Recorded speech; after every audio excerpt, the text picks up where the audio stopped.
Ni heshima yangu sasa tumlete katibu wetu mkuu kwa ajili ya somo la uongozi.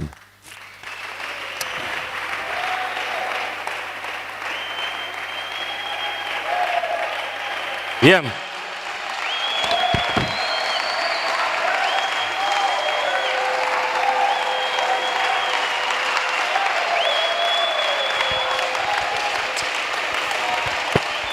Hallelujah. Miaka 13 ya amsho, tunamtaka Bwana na nguvu zake, pamoja na Bwana kwa umoja na kwa pamoja tunatenda. Hallelujah.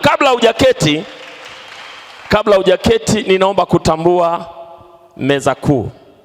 Tunza hazina wetu mkuu, mnenaji mahiri kabisa wa masomo haya ya kongamano hili. Ninafurahi sana kukuona uko vizuri kabisa asubuhi ya leo, uko ngangari kabisa. Na makofi hayo yanaonyesha wewe ni mtu wa kazi. Natambua kiti cha mwenyekiti wetu wa kanda na timu yote ya viongozi, itifaki ikiwa imezingatiwa. Haleluya.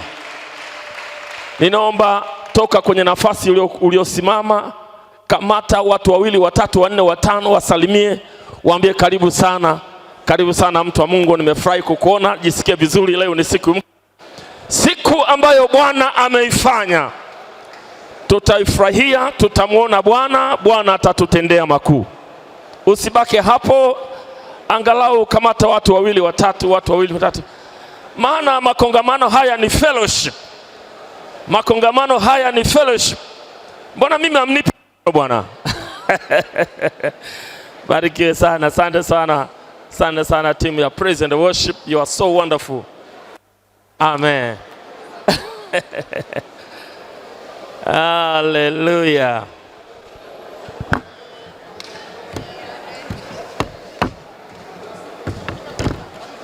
Amen. Basi ninaomba tafadhali uketi. Wangapi wanasema kwa kweli tumekuwa na wakati wa kubarikiwa sana. Hii imekuwa ni ajabu sana. Kumbe tunaonekana mbali. Kuna mtu mmoja kutoka nje ya nchi, yuko nchi fulani huko nje, anaangalia vipindi hivi, akasema, Bwana, nimesikia ukisema masomo haya yanapatikana kwenye soft code. Tafadhali Bwana, naomba tutumie na sisi huko ughaibuni. Mnaonekana mbali. Jina la Bwana libarikiwe sana. Asubuhi ninakuwa na kipindi cha kwanza, na sasa hiki kipindi ni kipindi cha uongozi, wa masomo ya uongozi, na ninafundisha somo la uongozi wa kimkakati, nguvu ya kuamua ukuaji wa kanisa. Nasimama mara ya mwisho katika kipindi hiki. Ninaomba usikivu wako wa kipekee, na naomba Mungu wetu mzuri kama ambavyo tumemuomba abariki somo hili tunapolisikia masikioni mwetu katika jina la Yesu Kristo. Somo letu lilikuwa lina maeneo matatu ambayo tunayapitia. Maeneo mawili tumeshayakamilisha, tumebakiza eneo moja ambalo ninakwenda kulimalizia. Na leo nataka nijikite moja kwa moja kwenye kile kipengele cha 3 ndicho kipengele cha mwisho kinachozungumza juu ya uongozi ni mapambano. Uongozi ni mapambano. Hebu sema pamoja na mimi, uongozi ni vita. Sule kwetu nyumbani tuna msemo unaosema vita ni vita mura. Uongozi ni mapambano. Amen. Na katika kipengele hiki nina mambo matatu au manne hivi ya kutafakari pamoja nawe wakati napomalizia somo. Somo limefikia mwishoni kabisa. Uongozi ni mapambano. Nimewahi kwenda jeshini kujifunza mambo ya kiaskari kidogo. Miaka ile ukimaliza masomo yako mnalazimika kwenda jeshini, kwa sababu kipindi kile Mwalimu Nyerere alikuwa anatamani kila mwananchi awe askari, na hasa hawa vijana ambao wamepata nafasi ya kuelimishwa na kusomeshwa kwa fedha na gharama kubwa ya jasho la Watanzania. Alitamani wakishamaliza masomo yao wakafundishwe uaskari. Na kama kuna eneo moja zuri sana la kufundishwa uzalendo ni katika mafunzo ya kijeshi.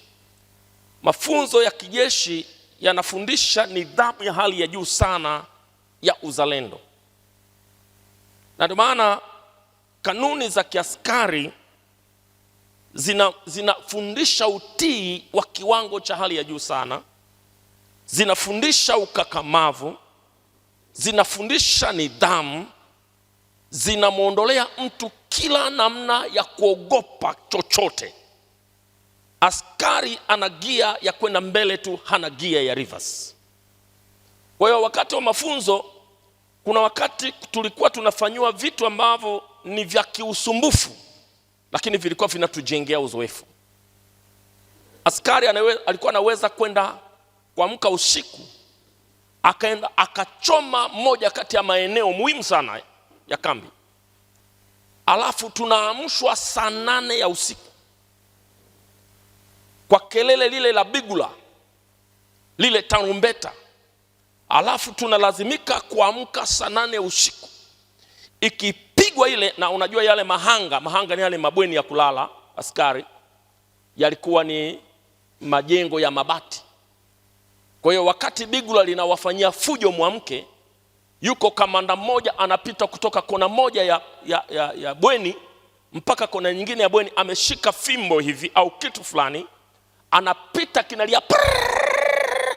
Alafu kuna askari mwingine ameingia ndani, matashuka anatupa, na kamata shuka anatupa, na kamata mablanketi au ni shuka anatupa, na yuko mtu mwingine anakanyaga uamke.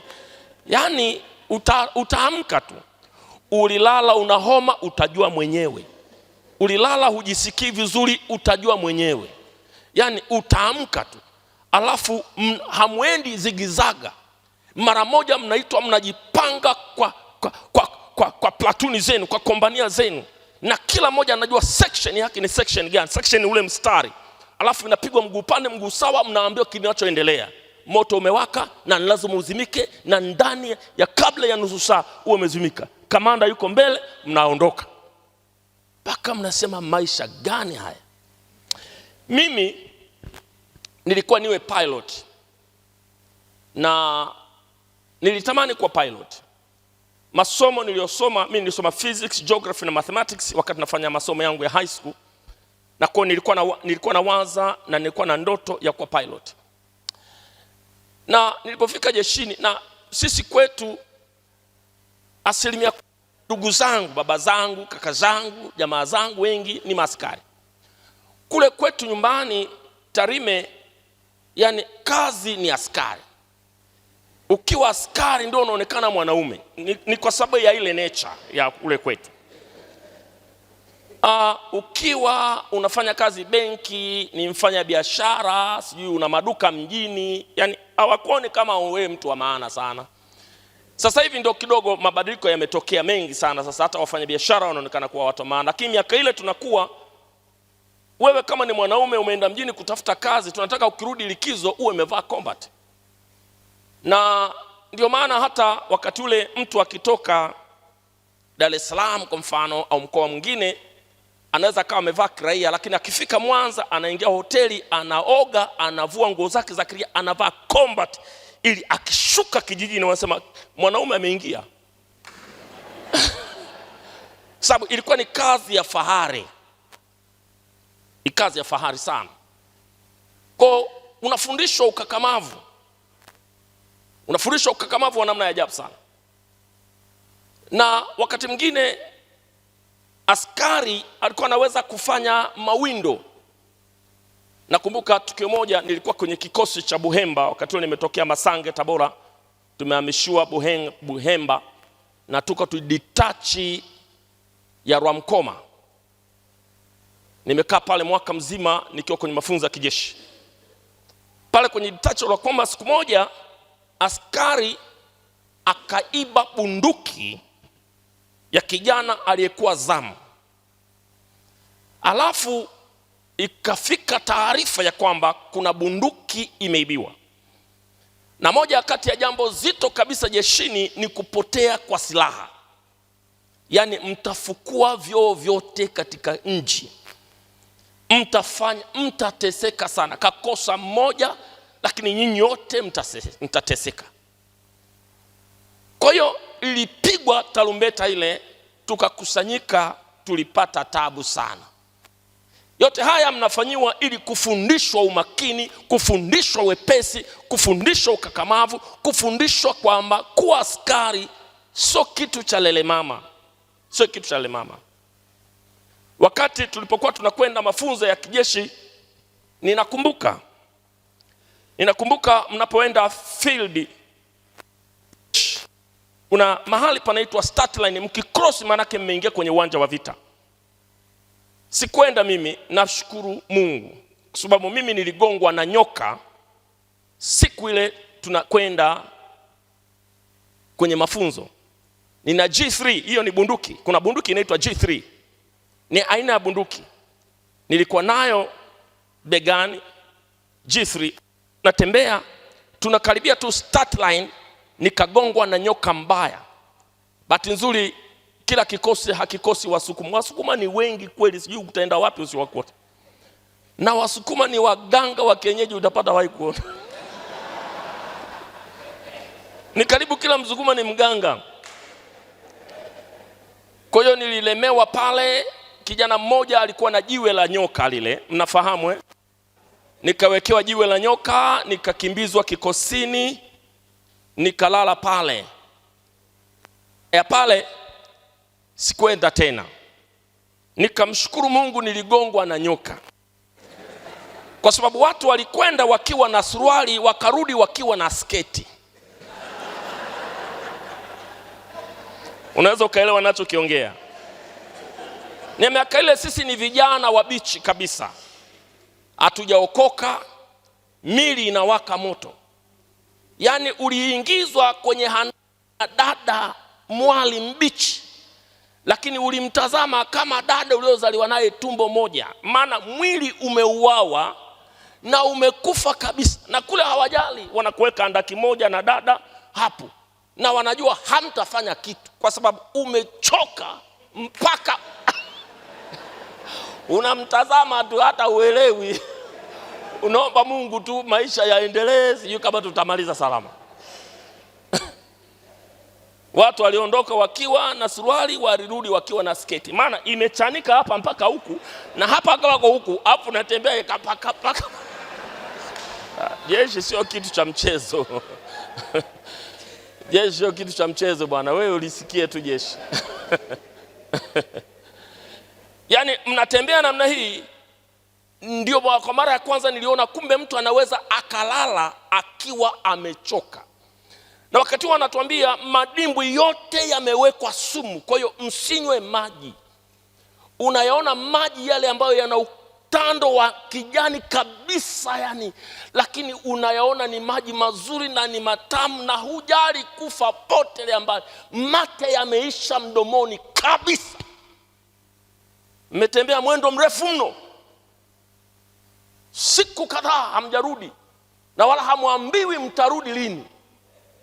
Na huku kuna sketi inapiga upepo tu.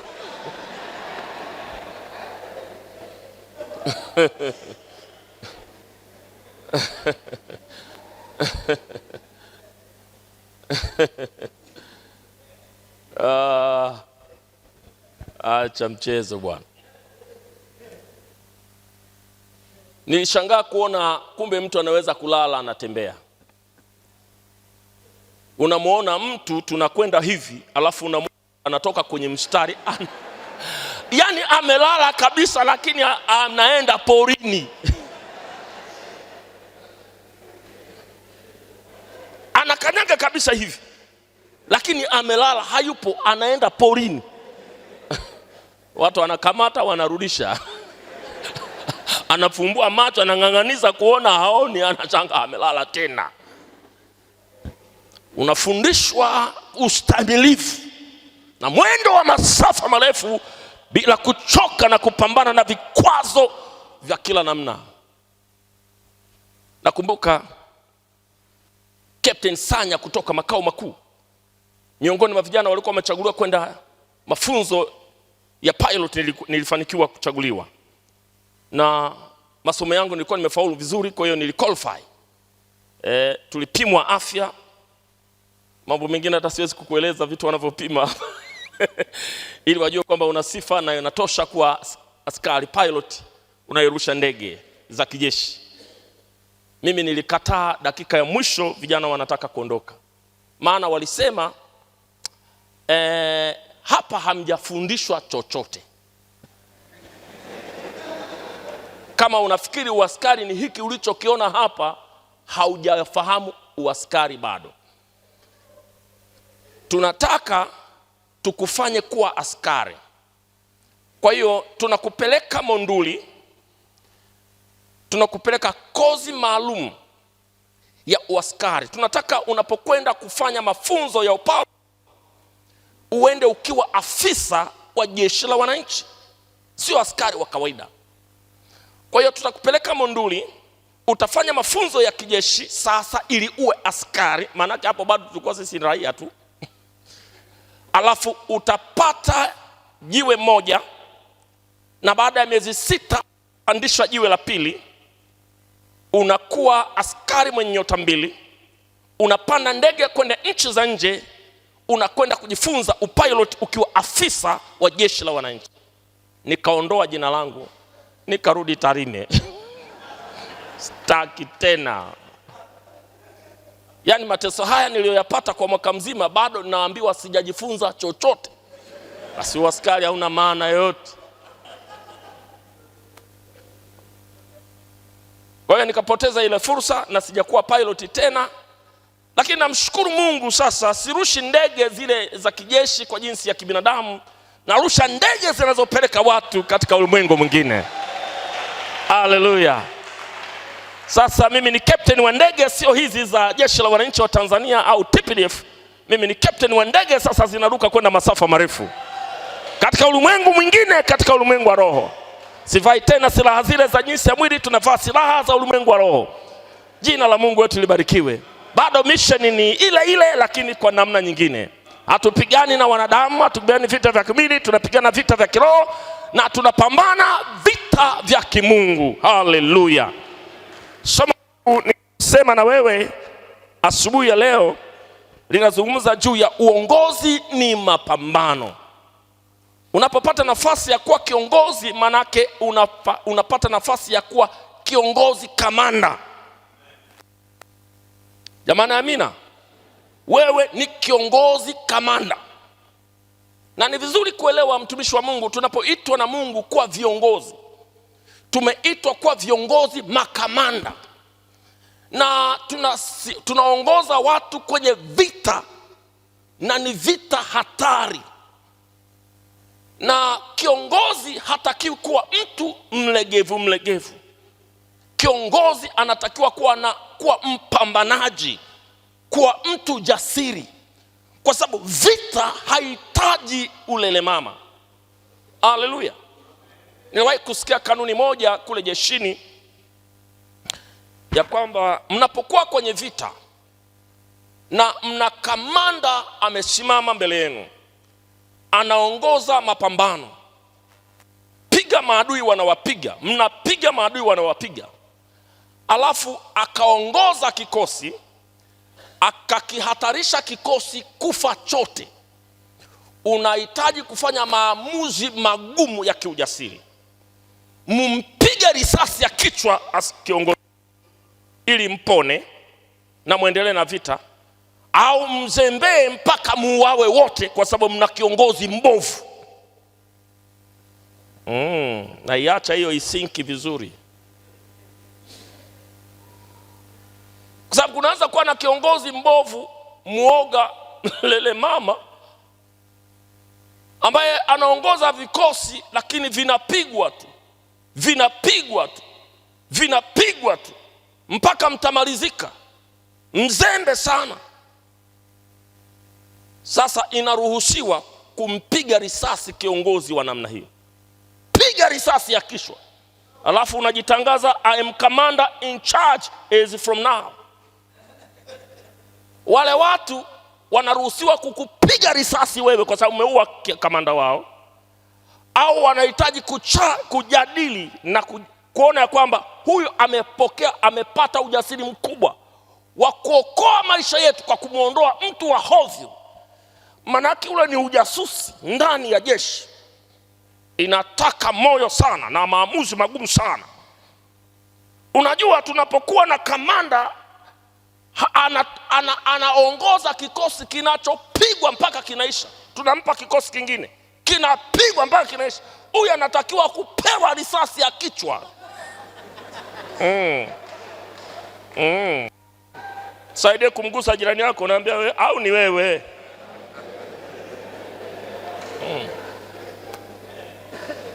Kwa sababu nini hatupati matokeo na bado unakalia kiti?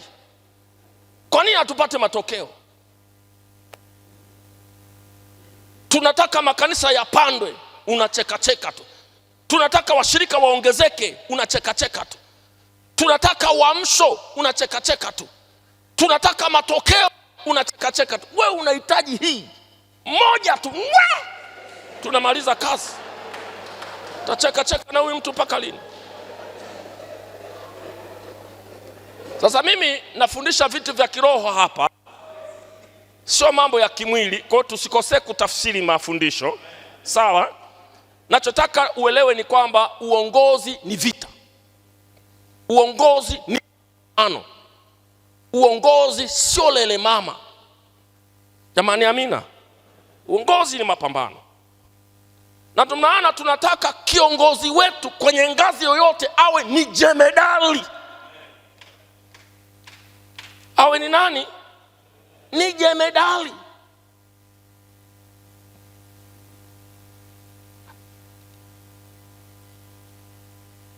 Ndio maana hata kiongozi ukiugua, watu wachache sana wajue unaumwa. Watu wale ambao ni lazima wajue ndio wanatakiwa kujua. Watu wachache sana. Mimi nashangaa sana kiongozi unaumwa unaweka kwenye gazeti, mimi sasa hivi naumwa. Maana unajua watu wanataka udhuru. Unapokuwa kiongozi, unajua unawakilisha watu. Ndio maana mkuu wa nchi anaweza akafa mpaka hata mwaka ukaisha hawajajua. Hivi sasa hivi kuna mjadala hapa, yule rais kafa au hajafa. Nisiende huko kwenye mambo ya siasa, nisije nikapata shida, lakini nataka kuwapeni kanuni. Unataka kila mtu ajue kwamba wewe huwa una matatizo haya. Pisha basikiti hicho. Jamani, amina. Hatuwezi sisi wote tunatangaza mfungo, alafu wewe kiongozi unasema mimi sitafunga kwa sababu mimi na udhuru maalum. Udhuru gani? Mimi nina vidonda vya tumbo. Sisi tunataka kiongozi asiye na vidonda vya tumbo.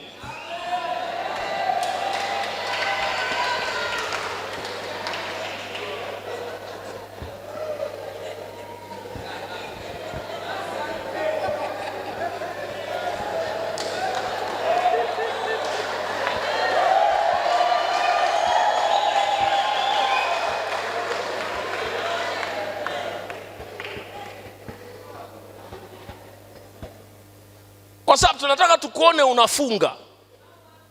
Tukitangaza masaa 24 twende wote. Tukitangaza masaa 48 twende wote. Tukitangaza 3 kavu twende wote. Usituletee habari ya vidonda vyako vya tumbo. Kama tulikuchagua kwa bahati mbaya, achia kiti.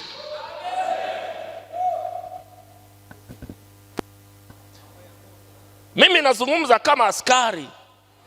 Nazungumza kama kamanda. Haleluya. Mguse jirani yako ambaye umeelewa, achia kiti. Achia kiti, achia kiti, achia kiti, achia kiti, achia kiti. Achia kiti, achia kiti.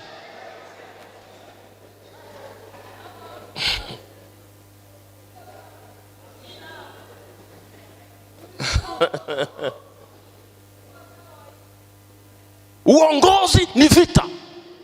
Uongozi ni mapambano. Uongozi sio lele mama. Jamani, haleluya.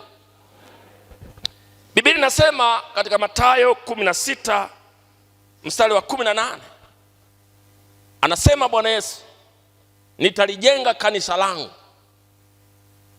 Na anaeleza quality ya kanisa. Ni aina ya kanisa ambalo milango ya kuzimu haitalishinda. Kanisa lile analolijua Yesu, kanisa lile analolijenga Yesu, ni aina ya kanisa ambalo, yani mamlaka za kuzimu, nguvu za kuzimu, uwezo wa kuzimu, mashetani, vibwengo, mizimu, mamlaka, imani potofu, mafundisho ya uongo, manabii feki, hawatakaa walishinda lililo hai. Maneno haya ya Bwana Yesu katika Mathayo 16:18 yanabainisha mambo makubwa matatu. Jambo la kwanza, kutakuwa na mashambulizi. Kutakuwa na mashambulizi. Maana neno lile hata lishinda, manake mashambulizi yatakuwepo. Mashambulizi yatakuwepo. Niongee na kiongozi mmoja mmoja aelewe ya kwamba shetani anajua strategy za kivita. Ni mtu wa vita tangu ujana wake, kama alikuwa nao. Ni mtu wa vita tangu zamani. Kwa hiyo anajua medani za kivita. Shetani anazijua vizuri. Ndio maana Biblia inasema nitampiga mchungaji, kwa lugha nyingine nitampiga kiongozi, kwa lugha nyingine nitapiga kichwa, na mabehewa yatapotea njia. Kwa hiyo ukiwa kiongozi, you are the most targeted person. Kutakuwa na mashambulizi. Kiongozi ni mtu anayewindwa na ulimwengu wa mapepo kuliko watu wake. Na naweza nikakupa baadhi ya mifano katika maandiko. Wakati ule Daudi anakwenda vitani, unakumbuka Wafilisti walisema nini? Walisema tunapigana na Wayahudi. Yani ajenda kwanza ni kumwangusha Daudi. Pamoja na vita tunayopigana, lakini hakikisheni target namba moja ni kuweka kichwa cha Daudi chini. Kwa sababu huyu ndiye aliyemuua Goliathi. Huyu sio mtu wa kawaida. Tukimpiga Daudi, tumepiga taifa, tumempiga na Mungu wao. Kwa hiyo Daudi apigwe. Wakaenda vitani, wakalishona taifa la Mungu, alafu wakamtarget Daudi. Na walipokuwa na Daudi aliokolewa na kijana mmoja hivi, maana ilikuwa na uwawa. Wazee wakakaa chini wakasema, Daudi umekuwa mzee sasa, yani ukiendelea hivi tutakupoteza. Bora ukae chini. Akamshukuru Mungu, afadhali mmetafakari vizuri. Yeye akafikiri akibaki nyumbani shetani amemaliza kumshughulikia. Shetani akamjia kwa sura nyingine. Ili anatembea hivi, akaona kisu kiko bafuni kinaoga.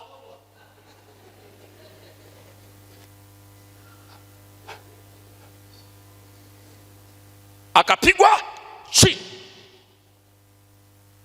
Atakuja kwa sura moja, atakuja kwa sura nyingine. You are the most targeted person.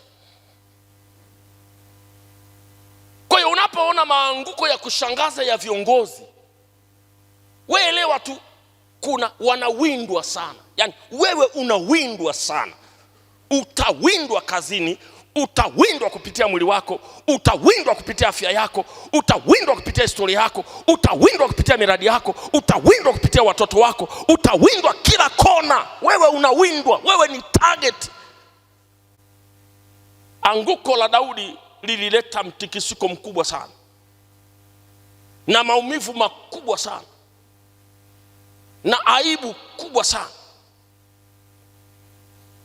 Kwa hiyo nataka nikwambie andiko hili la Mathayo 16:18, jambo la kwanza linabainisha kwamba kutakuwa na mashambulizi, utatafutwa wewe na watu wako, na wewe ni target. Lakini andiko hili pia linabainisha kwamba utumishi wetu utakuwa na vizingiti au utakuwa na vikwazo, au kwa lugha nyingine njia yetu haitakuwa rahisi. Ndio maana kuwa na mentality ya kijeshi inakusaidia kujua kwamba wewe ni fighter, wewe ni mpambanaji. Unapochaguliwa kuwa kiongozi wa watu wa Mungu, don't expect an easy way, an easy meal, an easy table. Don't expect. Ni lazima uwe tayari kupambana na vizingiti na kuvivuka. Unaweza ukapingwa na watu kutoka ndani, na unaweza ukapingwa na watu kutoka nje. Unaweza ukakwamishwa na watu wa ndani, unaweza ukakwamishwa na watu wa nje. Kwa hiyo uwe tayari kupambana na vikwazo na vizingiti na unavivuka.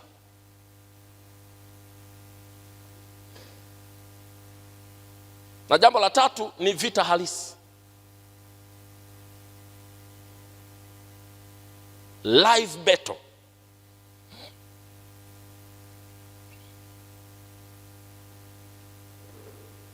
Uongozi wa kweli ni ule uongozi ambao unasimama hata wakati unapambana na pressure kutoka pande zote.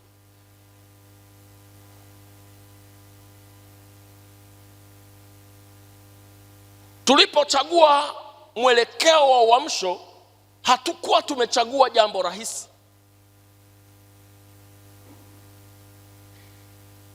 Tunapambana na vikwazo vya ndani yetu, tunapambana na vikwazo vya nje yetu.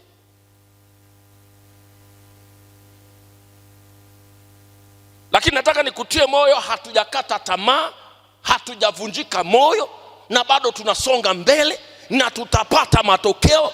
Shetani anapenda au hapendi, lazima tutamuona Bwana katika jina la Yesu. We must see the Lord.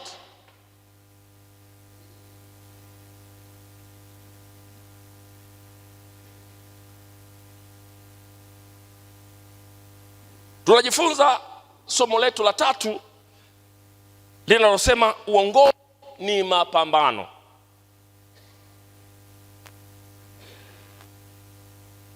Na katika hii ya uongozi ni mapambano, nimefafanua jambo la kwanza, ni lazima kushinda vikwazo roho na kimazingira. Ndio pointi yangu ya kwanza ninayoikazia. Tunaposema uongozi ni mapambano, pointi yangu ya kwanza ni hii: ni lazima kushinda vikwazo kiroho na vya kimazingira. Kushinda, lazima ushinde vikwazo. Unapokuwa kiongozi mwenye mentality ya kiaskari na unaposema haiwezekani, ni kitu ambacho hakikubaliki. Neno haiwezekani tulipokuwa jeshini tulifundishwa ni msamiati adui.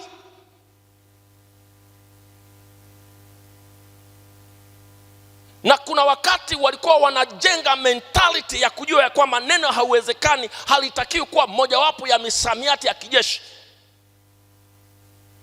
Mmefanya kazi, kwa mfano labda asubuhi miaka ile JKT, mmelima mashamba, chakula mnapewa baada ya kumaliza mraba. Yaani wakati ule tumetoka uraiani, ingawa sisi ni watoto wa wakulima, lakini yale mashamba ya JKT yalikuwa yana majina. kulikuwa kuna shamba moja linaitwa Dunia. Yani shamba lenyewe jina lake Dunia. Yani ukisimama hivi huoni mwisho. Alafu mnaambiwa nyinyi ndio mnatakiwa kuvuna hilo shamba mpaka liishe. Yani unatamani kutoroka, lakini uende wapi? Yani mnasema afadhali hata wafungwa wana nafuu. Haya ni mateso gani haya? Na mtakula baada ya kumaliza mlaba. Kama ni kupalilia, yani unaona, yani mnafanya kazi, unakata tamaa, unasema bora nisile, baadaye unajipa moyo nitakufa. Unaamua kuendelea. Yale mafunzo yalikuwa ni mafunzo mazuri sana. Sijui kwa nini wamefanya siku hizi wanaenda baadhi ya watoto tu. Yalikuwa yanajenga karakta ya namna tofauti sana. Hakuna cha mtoto wa tajiri, hakuna cha mtoto wa maskini, hakuna cha mtoto wa wakubwa, hakuna cha watoto wa wadogo. Watu wote tulikutana kule. Wakati unarudi kutoka kule shambani, umechoka, unaburuza miguu, mnakutana kipindi cha chakula sasa. Yani mnatakiwa kula faster.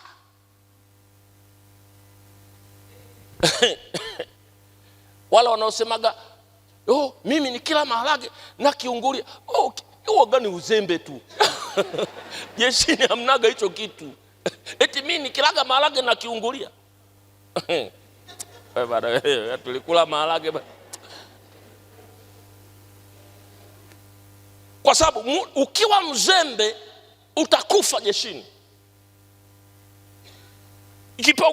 Kipao cha ugali, kipao cha maharage.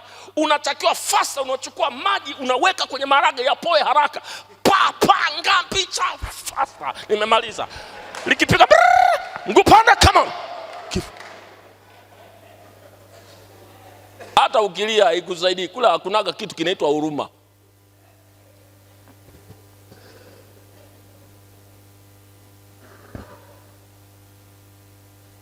Hakuna kitu haiwezekani. Sasa mkishamaliza kula, mnaambiwa mkapumzike. Watu wanatoroka kwenda huko vichakani, wanatoroka kwenda mtoni huko, wanatoroka. Sasa wewe mwenzangu na mimi, unaona hata kutembea uwezi, umechoka, unalala. Mnakutwa kwenye hanga watu 4. Askari mmoja anaingia huku, askari mmoja anaingia huku, anaambia, "Hey! Moja! Simama juu." Unasimama, toka nje, funga mguu, usawa wakati, mbele tembea. Hata uelewe mnapeleka hop hop hop hop, funga mguu pop. Mbele yako kuna lori lina magunia ya mahindi.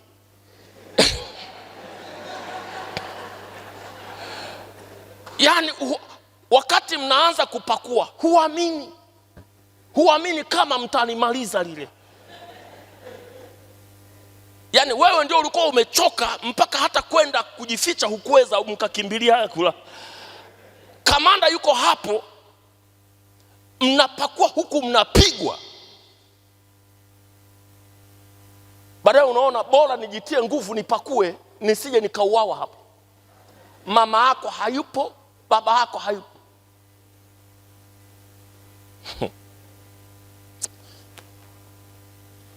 Naomba kusikia amina. Na mnapakua mpaka yanaisha. Mnapomaliza yale magunia, ndio unagundua kumbe mwanadamu ana nguvu nyingi sana ndani. Ni uzembe tu. Ni uzembe tu. Hatujapata matokeo kwa sababu ya uzembe. Yani kuna uzembe mwingi sana ndani yetu, kiasi ambacho hatujafanya kama inavyotakiwa kufanya. Paulo mtume anasemaje? Paulo mtume anasema hivi, mimi nimefanya kazi kuliko mitume wote. Anasema Paulo mtume.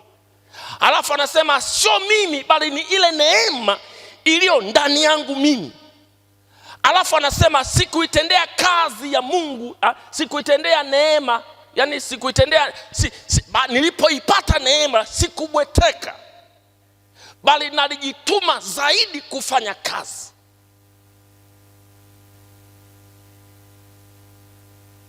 alijituma zaidi kufanya kazi. Mtumishi wa Mungu, neno la Mungu linasema mvivu atapata umasikini wa kumtosha. Mtu mvivu atatia mkono wake kwenye chombo, atalala, hata kuutia mdomoni ataona shida. Mtu mvivu. Kuna maeneo hatujapata matokeo kwa sababu ya uvivu na uzembe na kuto kuchapa kazi. Uongozi ni mapambano. Uongozi ni mapambano. Uongozi ni vita. Uongozi sio kuchekeana chekeana. Tukiendelea kuchekeana chekeana hivi, hatutapata matokeo.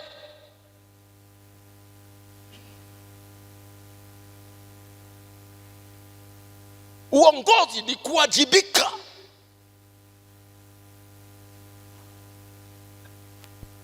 Kwa hiyo nakutia moyo mtumishi wa Mungu, kapambane. Ongeza mapambano na ongoza mapambano. Ongeza mapambano na ongoza mapambano. Lazima kushinda vikwazo. Sio sifa kuorodhesha vikwazo kwamba nilishindwa kwa sababu niliumwa. Wewe umwa tu, hamna shida, lakini tunataka matokeo.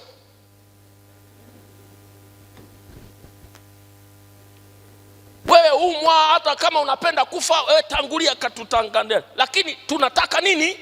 Matokeo. Sio uliumwa ugonjwa gani na uliumwa kwa muda gani, uliwekewa drip ngapi. Hizi hazitusaidii. Sisi tunataka, kama unapenda kuumwa, umwa tu, na ikibidi kufa, we kufa tu, hamna, ila matokeo. We need results. Tunataka matokeo. Sio uliumwa kiasi gani, sio ulizidiwa kiwango gani, sio uliumwa na ugonjwa gani, sio uliwekewa drip ngapi. Unajua nayazungumza maneno haya kwa sababu sasa leo tuna sura ya kijeshi.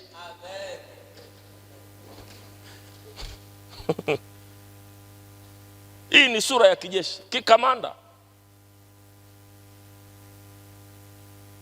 Sasa nimuulize jirani yako swali hili. Hivi kiti kimepata kiongozi au kiongozi amepata kiti?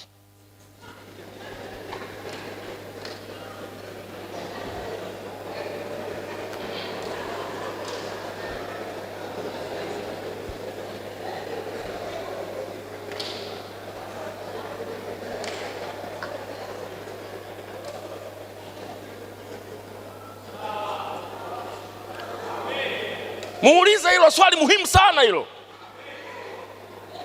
Ni kiti kimepata kiongozi au ni kiongozi amepata kiti?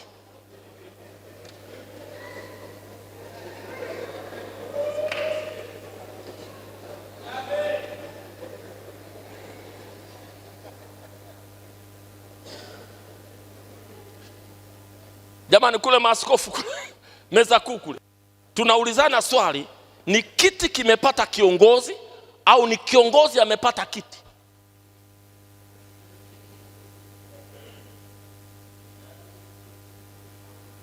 Au swali halijaeleweka? Wangapi wanasema linaeleweka kabisa?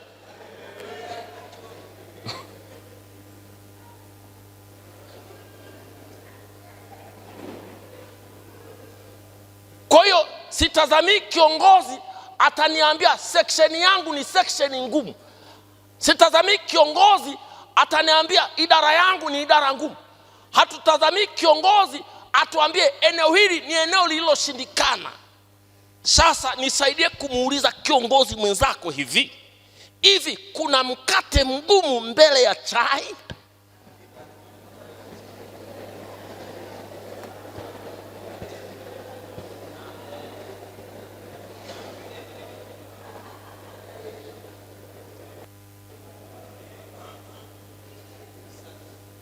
Kuna mkate mgumu mbele ya chai.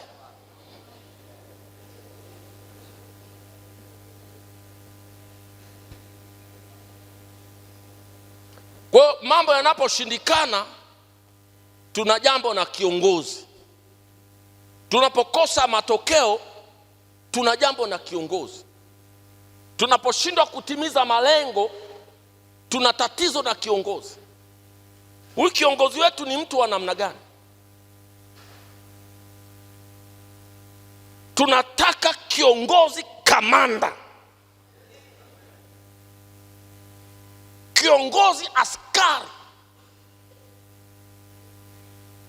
Hatutaji kiongozi anayetuambia unajua sisi watu wa kanda ya Ziwa tuna uchumi mdogo. Uchumi mdogo mama yake nani? Na kwa nini hamna uchumi mdogo? Mmelogwa.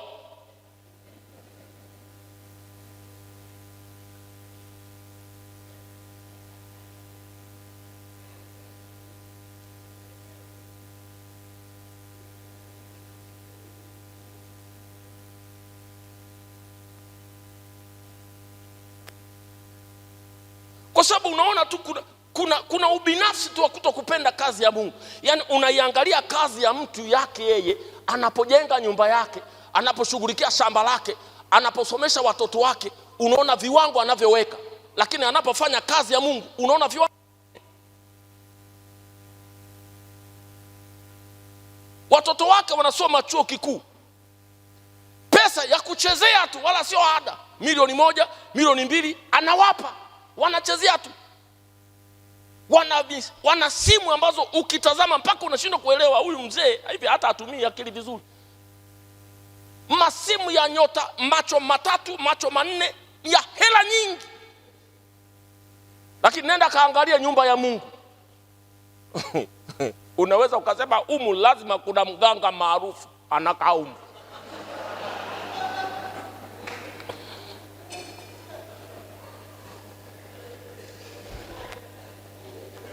Nyumba ya Mungu inafanana na ya mganga.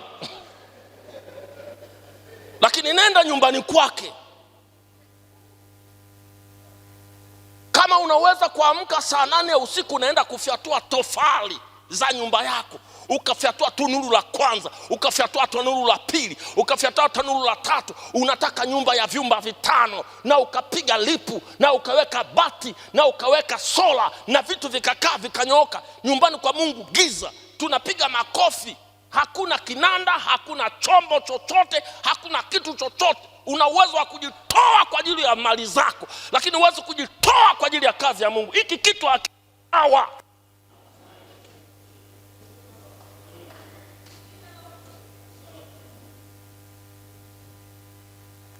Tukitaka kujua kiongozi wetu, tuna kiongozi anayetufaa, tukague mali zake. Lazima tukaguane bwana.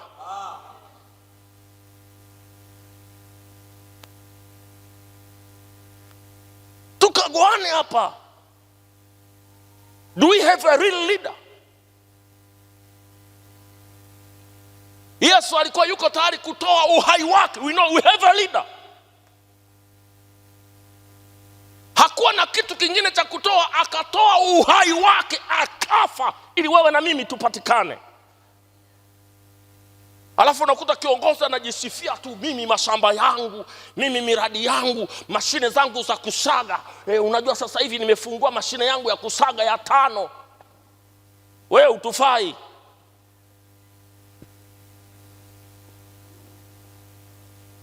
Wewe usinungunika, kwani umenijuaje? Mimi hajaniambia mtu yoyote. Mimi nahubiri tu. Mimi nahubiri tu, wala sijaambiwa na mtu yoyote. Hatusemi kiongozi asifanikiwe. Hatusemi kiongozi asijenge. Hatusemi kiongozi asisomeshe watoto wake. Hatusemi kiongozi asifanikiwe. Tunataka kiongozi awe kielelezo katika mambo yote, ni mpaka na mafanikio, afanikiwe. Lakini tunayatafsiri mafanikio yako, tunatafsiri jina lako, tunatafsiri ukuu ulionao kwa ile kazi unayofanya kwenye nyumba ya Mungu, kwenye kazi ya Mungu, kwenye ile section, kwenye ile idara. Inakutafsiri wewe ni nani.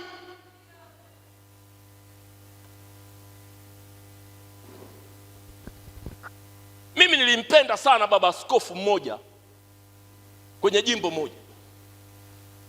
Alipomfukuza kazi mwangalizi, akatoa taarifa makao makuu, akasema kwa kuwa sina mamlaka ya kumfuta kazi, ninapendekeza aondolewe, na hivi nimemlima barua ya kutokuendelea na utumishi kwa sababu ya jibu moja alilonijibu kwenye kikao cha viongozi. Unajua alimjibu nini? Alimwambia, baba askofu, mimi sikuchaguliwa kuhangaika na hayo unaoniambia ya mpango mkakati sijui mkikiti. Mimi nimechaguliwa ili nile mafungu. Hakumchelewesha, alimlima barua pale pale. Katibu gonga muhuri, huna kazi.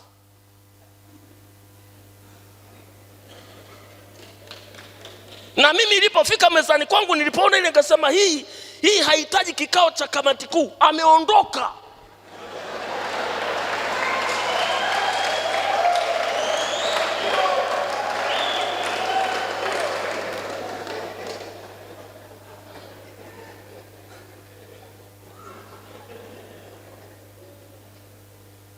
Kwa hiyo baba askofu, baada ya somo hili, piga barua watu, ondoa watu kwenye viti.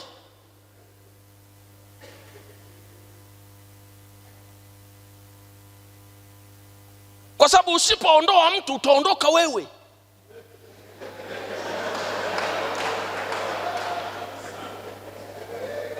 Hii inazungumza mamlaka. Kwa sababu hapa mimi na kofia mbili. Na kofia ya mwalimu wa somo na kofia ya kiti.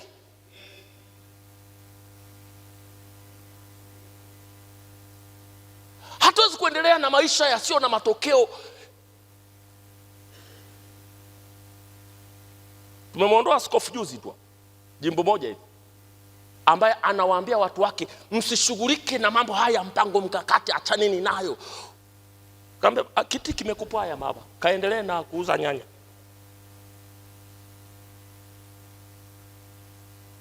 Tuwe wakali. Nazungumza kwa modo ya kiaskari. Nikizungumza kwa modo ya kichungaji nitakwambia tilia samadi. Angalau mwaka wa pili na mwaka wa tatu. Kijeshi unaondoka hapo hapo. Kwa hiyo inategemea ni roho wa kichungaji au roho wa kijeshi siku anafanya kazi. Hallelujah. Pointi yangu ya kwanza imemalizika. Lazima kushinda vikwazo vya kiroho na kima. Pointi yangu ya pili inazungumza kanuni ya kufa na kuzaa. Andika kanuni ya kufa na kuzaa. Kanuni ya kufa ili kuzaa. Sio kanuni ya kufa na kuzaa. Ondoa na weka ili. Kanuni ya kufa ili kuzaa. Yohana 12:24. Yohana 12:24.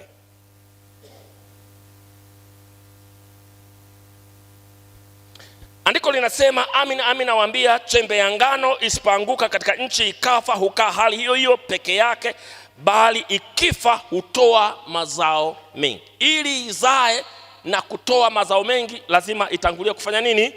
Kufa. Na hili ni fundisho la kujidhabihu. Ukuaji au matokeo yanataka kujitoa, yanataka kunyenyekea, yanataka kujikana. Yesu alizungumza chembe ya ngano isipokufa haiwezi kuleta matokeo. Unapoona kuna matokeo, maana yake kuna dhabihu kubwa imetokea hapa.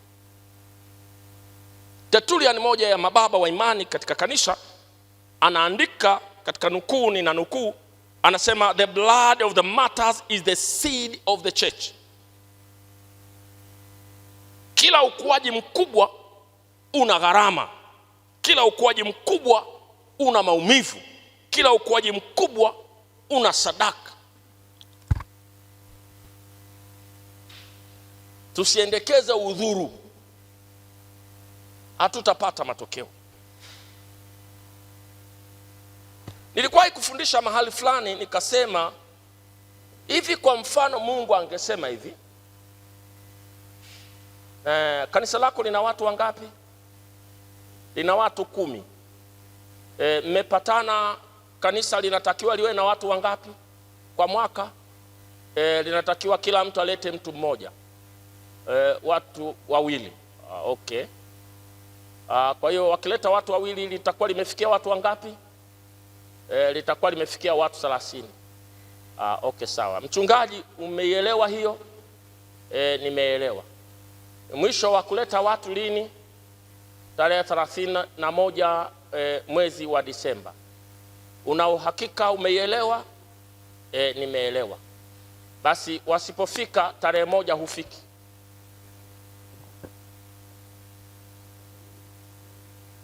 Yaani Mungu akasema hivi, watu wawili, kila mtu alete mtu mmoja, wewe unatakiwa kusimamia. Usiposimamia wapatikane, hiyo tarehe 1, tarehe 31 usiku kabla ya assistant nitakuwa nimekutoa roho, umeshindwa kazi. Hivi mchungaji atajituma kiasi gani? Kila mtu anapenda uhai wake, atapambana usiku na mchana kupatikane wale watu. Lakini kwa sababu ni maelekezo na maagizo ambayo hatuwezi kusema tunawajibika moja kwa moja, yana madhara kwetu, basi tunaweka malengo lakini hatuyasimamii kwenye utekelezaji wake kiwango cha kutosha, hatutii nguvu kiwango cha kutosha. Nataka kusema nini? Nataka kusema watumishi wa Mungu, tuongeze dhabihu yetu katika mambo tuliyokubaliana ili tuweze kupata matokeo. Jamani, amina. Jambo la 3, nataka nizungumze hatari ya kutokukua. Hatari ya kutokukua. Luka 13 mstari wa 6 mpaka wa 9. Luka 13 mstari wa 9 mpaka wa 9, namalizia. Luka 13 mstari wa 6 mpaka wa 9. Pana kisa hapa, na ni kisa cha mti. Yesu akanena mfano huu. Mtu mmoja alikuwa na mtini umepandwa katika shamba lake la mizabibu, akaenda akitafuta matunda juu yake asipate. Akamwambia mtunzaji wa shamba la mizabibu, tazama, miaka hii 3 naja nikitafuta matunda juu ya mtini huu nisipate kitu. Ukate, mbona hata nchi unaiharibu? Akajibu akamwambia, Bwana, uache mwaka huu nao hata niupalilie, niutilie samadi, nao ukizaa matunda baadaye vema, la usipozaa ndipo ukate. Ni mfano wa ajabu sana. Mwenye shamba anasema ili shamba lina mti, na huu mti katika miongoni mwa miti hauzai. Huu mti unatakiwa kuondolewa. Mtunzaji wa bustani ambaye anasimama sasa kama nafasi ya kiongozi anamwambia mwenye shamba, maana aliupenda sana mti ule, labda alikuwa na starehe kwenye kivuli chake, akamwambia bwana mwenye shamba, tafadhali naomba usiuondoe mtini huu, ninaomba muda zaidi. Muda unaonipa kuna vitu nitafanya. Na akamweleza, nitaupalilia, nitautilia samadi, usipozaa ukata. Swali ni kwamba kama ulikuwa unajua ukipaliliwa utazaa, ukitilia samadi utazaa, kwa nini hukuutilia samadi na kwa nini hukupalilia?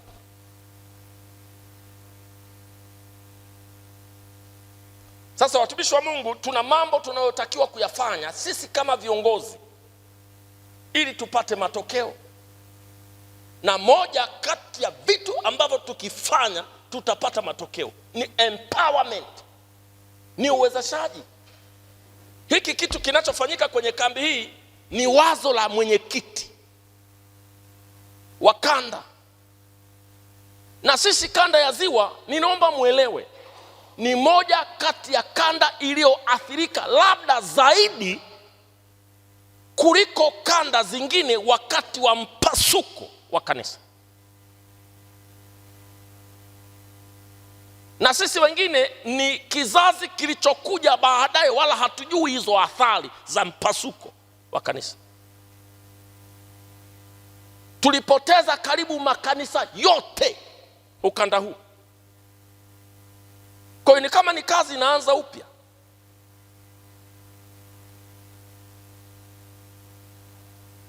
Kwa unaona mwenyekiti amekuja na wazo, anasema nahitaji kukaa na watu wangu hapa chini.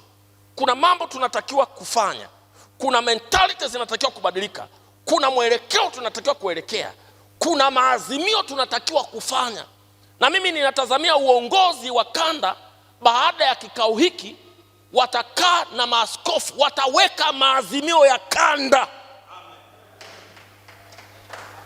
Kwa sababu kuna maana gani ya kukaa hapa siku 3 zote alafu ondoka bila maazimio? Kwa sababu hiki kikao amekiomba kwa askofu mkuu. Amesema, baba askofu mkuu, mimi naomba nikae na watu wangu wa kanda. Ninaomba tufundishwe masomo ya uongozi, ninaomba tufundishwe masomo ya uamsho, ninaomba tufundishwe masomo ya tufundishwe masomo ya msingi tupate matokeo kanda ya Ziwa. Alafu tunatoka hapa kila mtu anaenda kula na kunywa, hakuna kitu kinaendelea. Hapana, baada ya hapa ni maazimio. Tunataka matokeo. Moja ya mambo tunataka kuyaona kupitia kanda ya Ziwa ni 1, 2, 3. Kama sio maazimio basi ni kusisitiza maazimio yale ya taifa ambayo yanatugusa sisi, ya kama tunataka kuyaona yale maazimio yanatekelezwa kwenye kanda yetu ya Ziwa.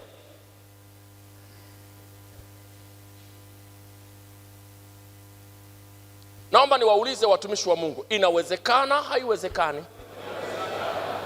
Wangapi wanasema inawezekana?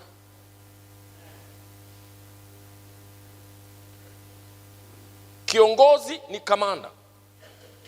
Uongozi ni vita. Uongozi ni mapambano. Kiongozi ni askari.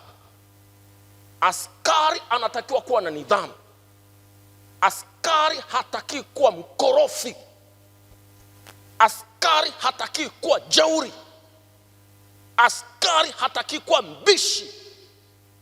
Askari hataki kuwa na msimamo unaopingana na kamanda wake. Amri za kijeshi zimeandikwa juu, imeviliwa chini, imeviliwa. Hakuna mjadala kwenye mambo ya msingi, ni kufanya na kuleta matokeo.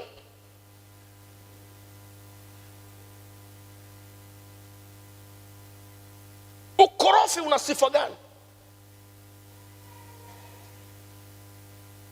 Kama kuna mtu anatoka kwenye jamii korofi, katibu wenu mkuu anatoka kwenye jamii korofi. Sisi ni wakorofi kwa asili. Lakini mimi nalipima nikaona ni ujinga tu. Kama mimi ni mkorofi kweli, waone matokeo. Ukorofi kwenye matokeo, sio ukorofi kwenye sifa na kuvibrate tu, nataka kutoa roho ya mtu aliyekukosea nini.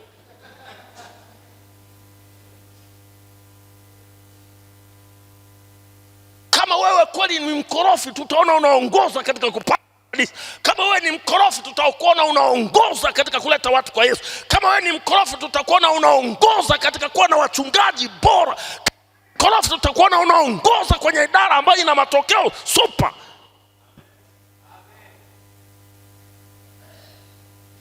Simama kwa miguu yako.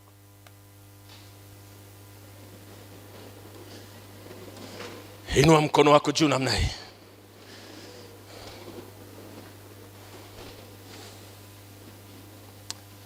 Nataka tumwambie Yesu atubomoe. Neno la Mungu linasema lile jiwe likimwangukia mtu linamsaga kiwango gani? Tiki. Sasa mimi najua kanda ya Ziwa ni kanda yenye makabila wakorofi. Hakuna watu wakorofi kama Wahaya. Yaani watu wanaojisikia, yani watu wengine wote wanaonekana hawana maana, hawajaenda shule, waliosoma ni wao. Hakuna watu wakorofi kama Wasukuma. Utamwambia nini Msukuma? Anataka watu wote wawe kama Wasukuma, hata ndani ya gari unatia Kidebe. Hakuna watu wakorofi kama Wajita, Wakuria na Wajaluo. Watu wajeuri. Naweza kuyataja makabila yote na siogopi kuyataja kwa sababu nyinyi ni ndugu zangu. nimezaliwa Mara, nimeoa Mwanza,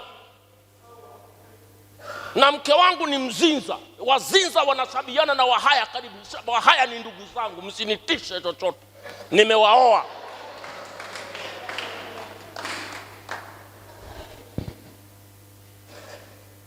Kwa hiyo hapa tusitishane makabila hapa. Cha maana hapa ni Yesu aliyetuunganisha.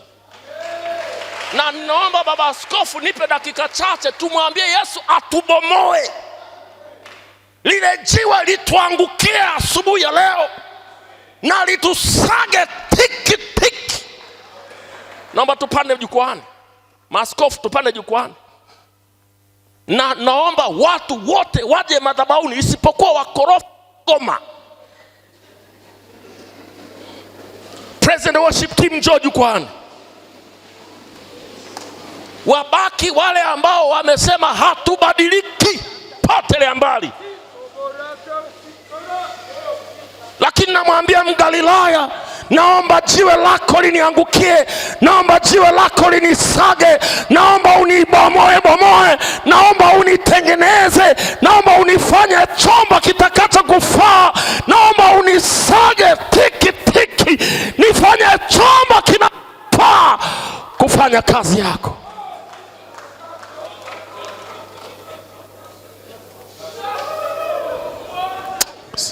Niguse, ukinigusa nitakuwa salama. Niguse, ukinigusa wewe nitakuwa salama. Niguse,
Yes, Lord.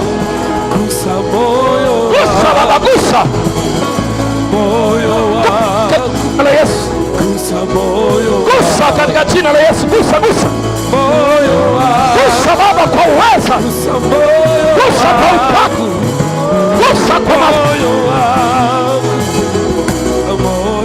gusa moyo wangu. Hey, hey, hey. Shabo, karabo, shabo, shabo, rabo,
tutengeneze Baba,